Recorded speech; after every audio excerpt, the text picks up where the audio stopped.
Gerakiteys of the Future weekly live with Q&A. It is Friday afternoon here. We are testing the time zones and a lot has happened this week. I'm going to kick us off with a passage from Ray Kurzweil's book, The Singularity is Near, which he wrote in the 2000s, which is incredibly accurate. And I'm on chapter 1. I'm not sure when I first became aware of the singularity. I'd have to say it was a progressive awakening.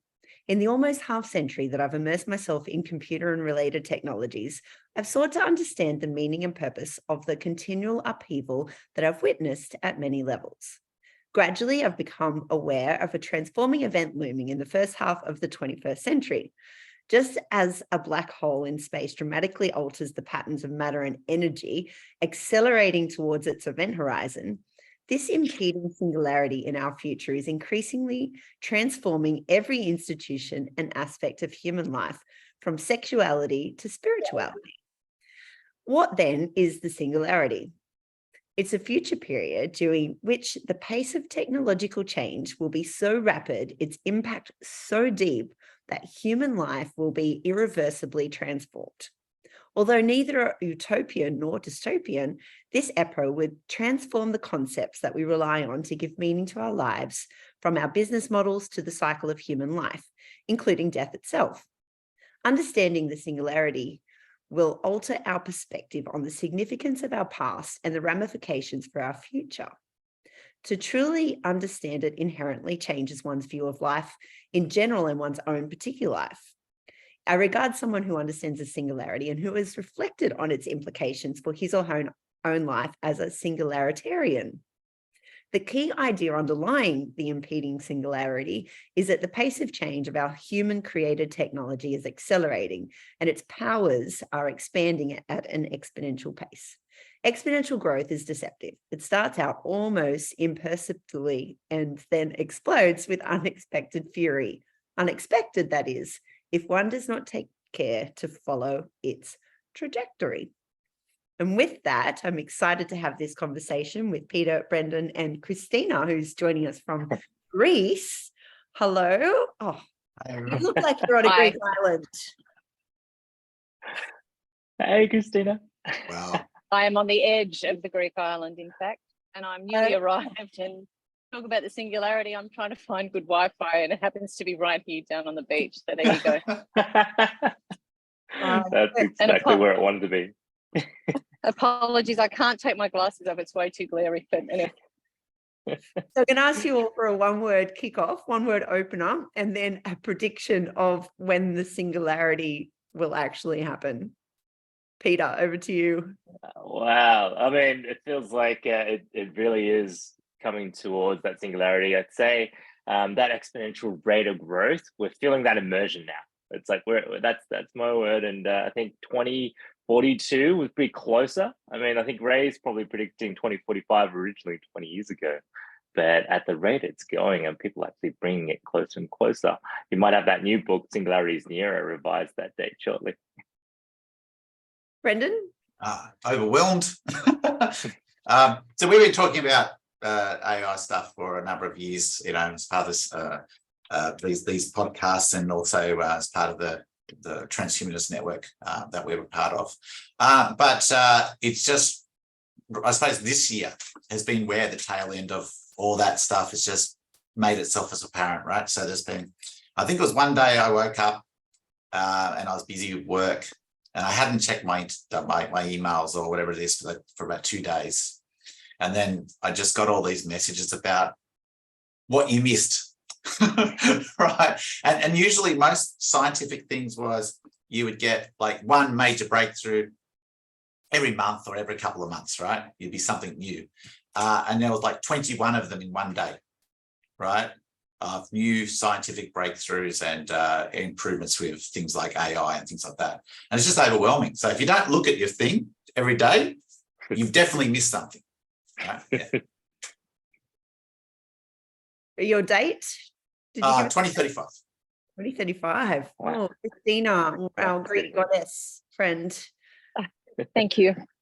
So I have a slightly different view. I think we're all part of the singularity already, because for me, it's all about body, mind, heart, soul. And I think that consciousness is already happening. But I also think that every time we open a device, we share information, we become part of a common thread. Information is available everywhere. So I kind of go, it's already happening in one regard, and that it's up to us to figure out where it's going to go to into the future. And I just keep asking myself right now, with all the things that are happening, like, what's next? So we were talking about AI and the singularity being the next thing that we were aiming towards, etc. I'm kind of wondering now, what's the next? So my time prediction is slightly different because I have a slightly different tilt on what the singularity is. Uploading consciousness to I think we're already doing it. And your one word? Oh gosh, my one word has to be today, intuition, because I think I kind of feel like I'm on this island to intuit my what's next. So all morning it's like been intuition for me. I'm going to go with 2030, and my word is fascinated. And I'm even thinking of shifting all of our language to the future is now. And a big reason for that is actually a number of the transhumanism events, Peter, that you've been throwing and doing. And last night I was there for brain-computer interfaces in that conversation. So would you like to share a little bit of what you learned last night? Yeah, thanks so much for coming. It was so great to see a lot of the people that we haven't seen since the lockdowns. You know, they're not used to coming out and actually greeting all the fellow transhumanists again. So we held at Stone and Chalk. We had some great talks from the likes of Dr. Avinash Xing, who runs brain-computer interfaces at the University of Technology in Sydney, and Jonathan Woods also talking about things like DEXA scans, the kind of things you can do to quantify yourself, to look at healthy longevity. And we also had Bo Williams, part of the local community, showcasing what we're doing in the metaverse and how do we actually connect global transhumanists in this virtual world through Africa Rare.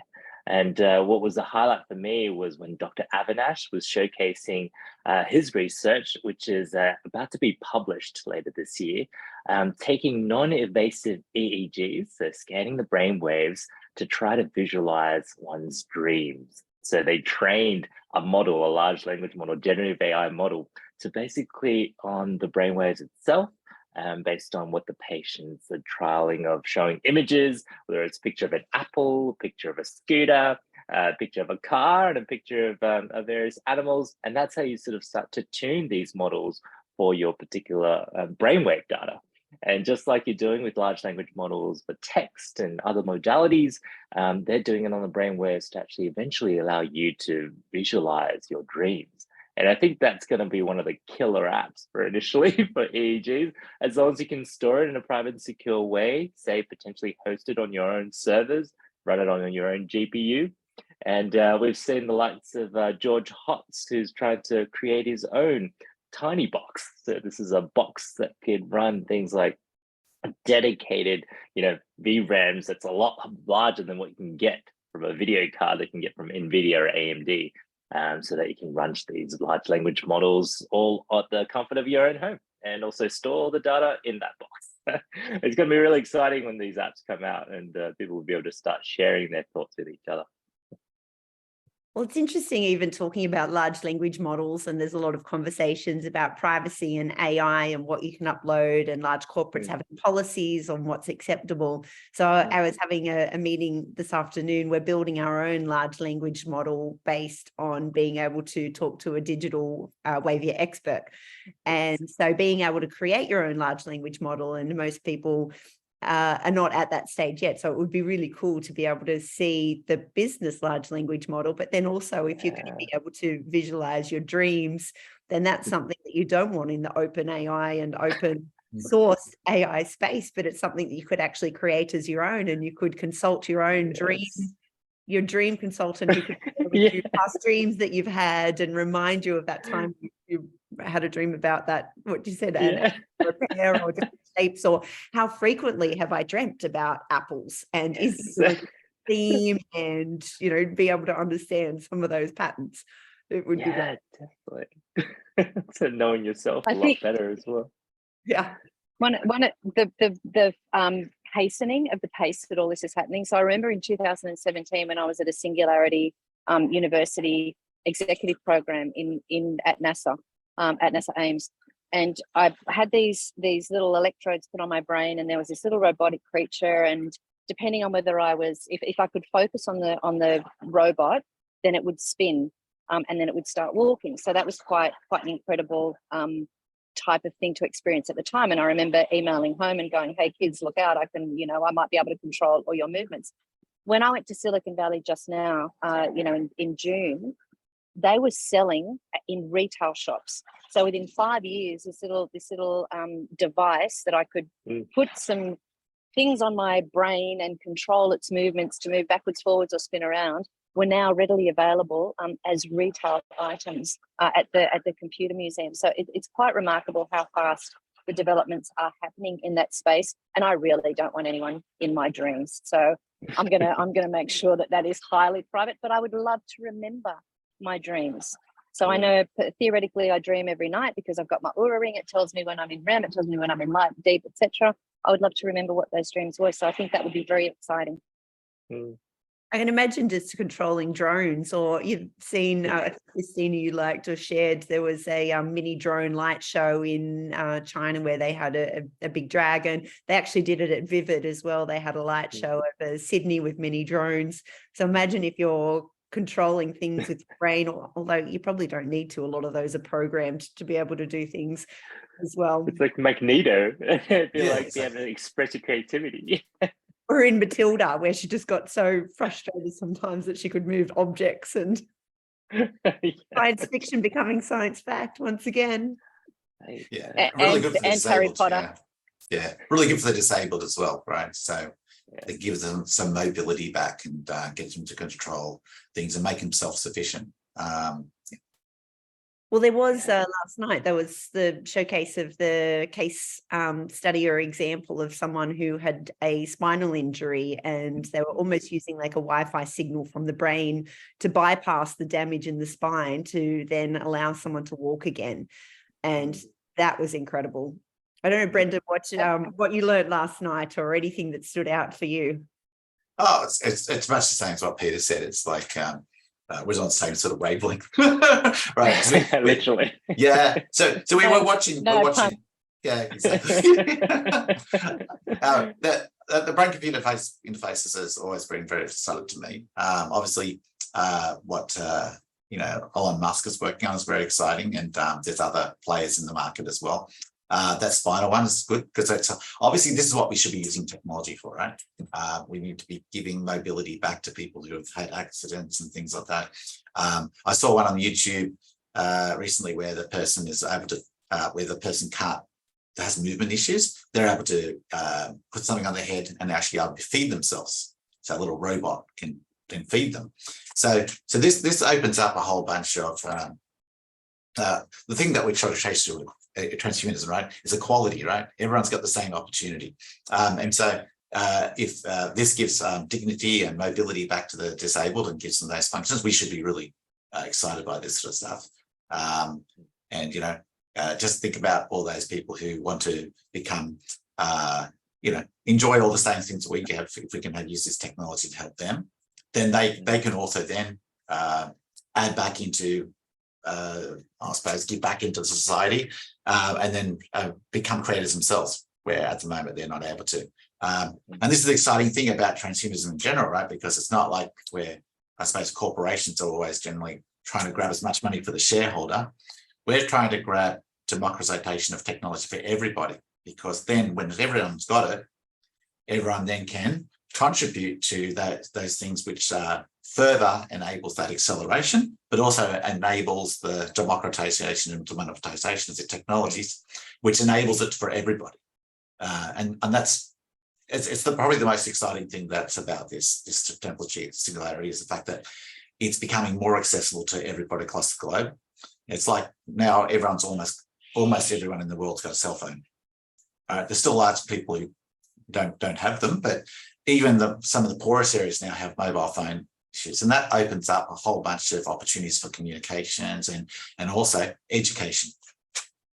Well, you just think about the OpenAI, they created a user interface this year, and in March, I think it was 1.4 billion users already using it.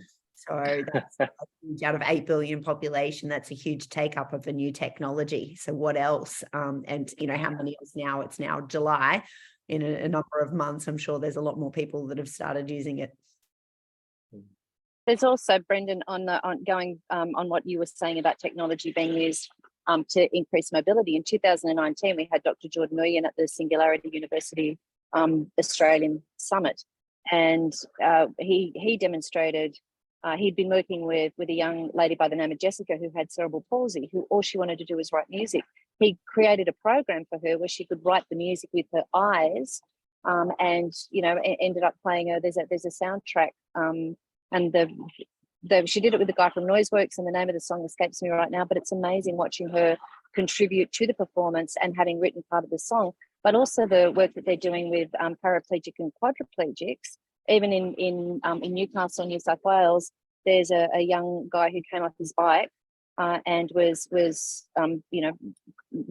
became a paraplegic, I believe, who is using the techniques through augmented reality, virtual reality, and the brain interface to regain movement. So absolutely online with everything you said about how it increases mobility, people with cerebral palsy, etc., being able to feed themselves as well. I've seen some work done in that regard. So love that whole concept. And this is what we talk about when we talk about technology for good. Mm-hmm. Yeah, definitely. I love that abundance mindset. I think you've seen that whole evolution of the devices. We started probably, looking at initially virtual reality and then augmented reality. And I think the next paradigm really is that immersive experience through brain-computer interfaces, but starting with helping the people who are differently abled. We've seen the likes of, locally, a company called Aria from Rob and the team. So they're actually running out of UTS in Building Prime here in Sydney.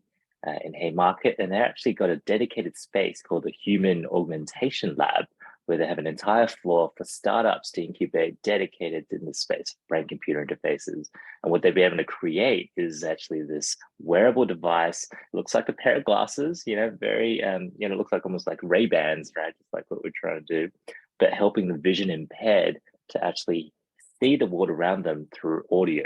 So creating these echolocation type of signals, like how you actually, kind of like Batman when he was doing all sorts of ways to see the world around him through audio alone. And this is what's enabling people with those vision impairments to actually hear where they're going in terms of that spatial audio. So really exciting tech. They've got 3D printers. They got basically dedicated compute to be able to leverage that convergence of generative AI and brain-computer interfaces. So really excited to see how we can help incubate and accelerate startups that are building the next generation of these devices as we create, that future of abundance.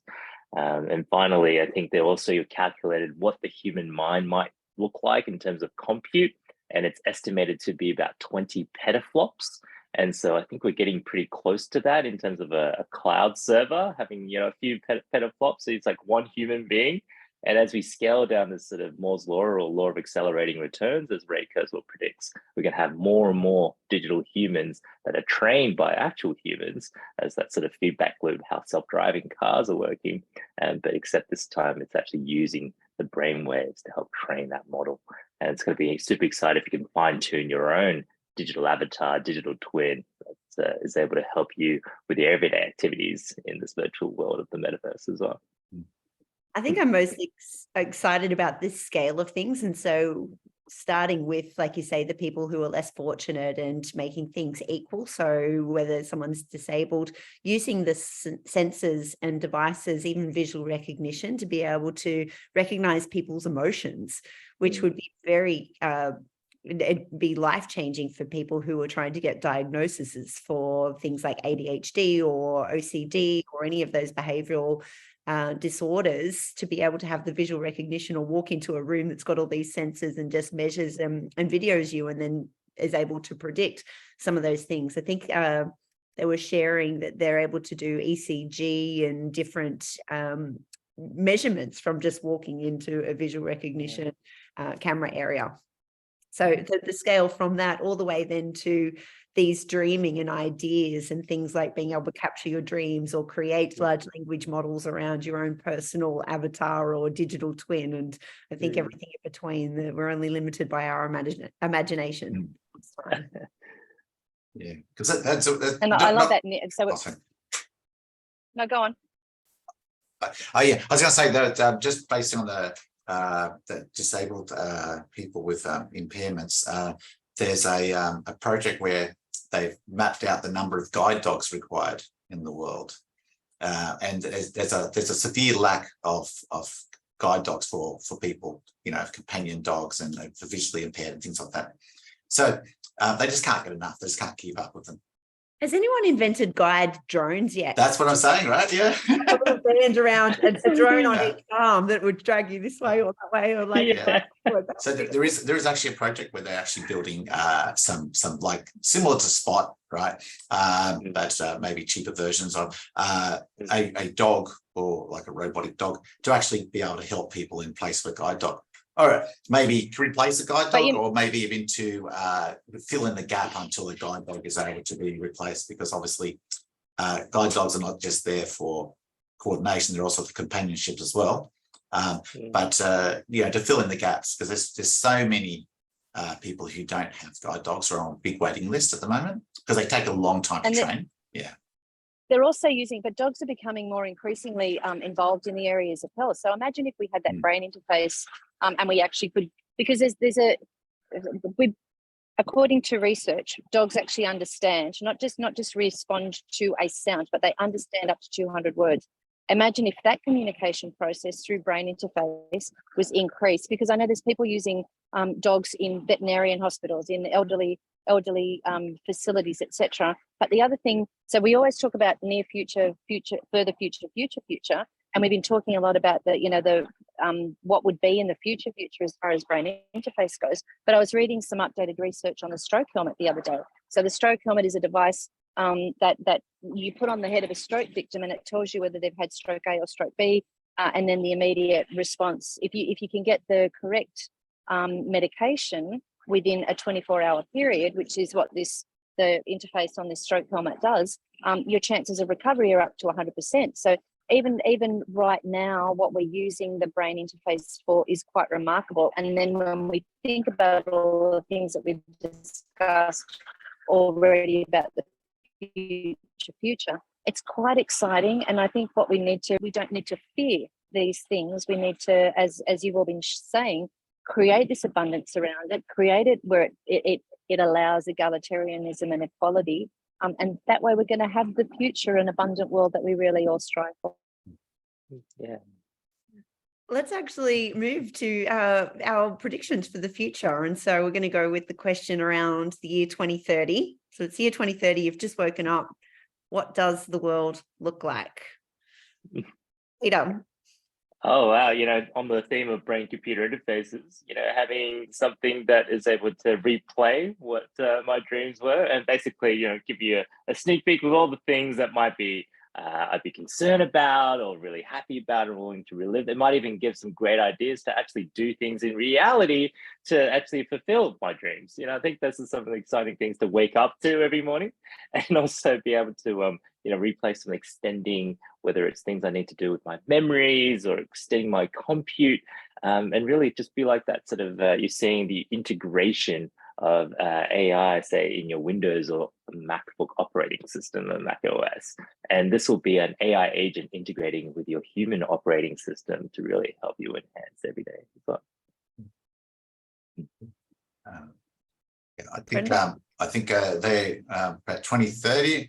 I'm thinking that we're going to be reducing the gap a little bit between the haves and have-nots in terms of access to education, technology and stuff with these large language models, but also maybe we get AGI sooner than we think. And then we can actually start tackling some of those big problems such as recycling and climate change and things like that. They're like a technology problem, but also a willingness to solve.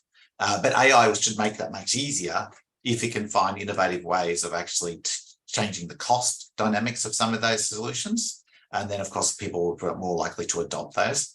And so hopefully we don't have issues with climate change, and we can start solving pollution and the recycling issue. Christina?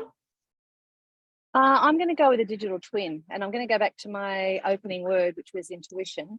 And I would love to have my digital twin assist my deeper understanding and knowledge of myself, because I think if I have that deeper understanding and knowledge of myself, and I have the digital twin, and I have the dream capacity to analyze what my dreams mean to me, I think then if I can become a better human, then I can help others become in tune with themselves. And I think if we all, so I'm going with a digital twin. I would really like to wake up in 2030 and consult my digital twin first thing in the morning and recognize what my thought processes were, my subconscious, unconscious thought processes were through the night. And that's just the tip of the iceberg. I think I'd love all of those futures. For me, when I wake up in 2030, I do absolutely have that dream journal that the brainwaves have been captured and the trends of dreams over time. And also that large language model individually, as well as in business, that can be utilized. I'm just thinking it would be cool to have a digital dog. So, sorry, not a robot dog. So have a spot like dog, but it's a companion dog as well. And it's able to then maybe talk to me and guide me into manifesting those dreams and getting them into real life and being able to make the most of life and really just, enjoying it. I know it's Friday afternoon here. It's the school holidays in Australia. So, how do we actually integrate with these technologies to be able to bring more joy into life? Yeah, that's awesome, Liz. With that, I will say happy Friday to everyone and wish you all a great weekend. Thank you for joining us here live online for Technologies of the Future. Thank you, Peter, Brendan, Christina from a Greek island. So lovely to catch up with you all. Thanks everyone for joining us here online or watching the recording. Please engage in the chat and share your vision of the future. We would love to hear some of those predictions and visions that you have. Enjoy your weekend, everybody. And have a good weekend. Bye. Bye, everyone. Thanks, Lisa. Enjoy, everyone. Thank you. Bye. Thanks, Christina. Bye, Brendan.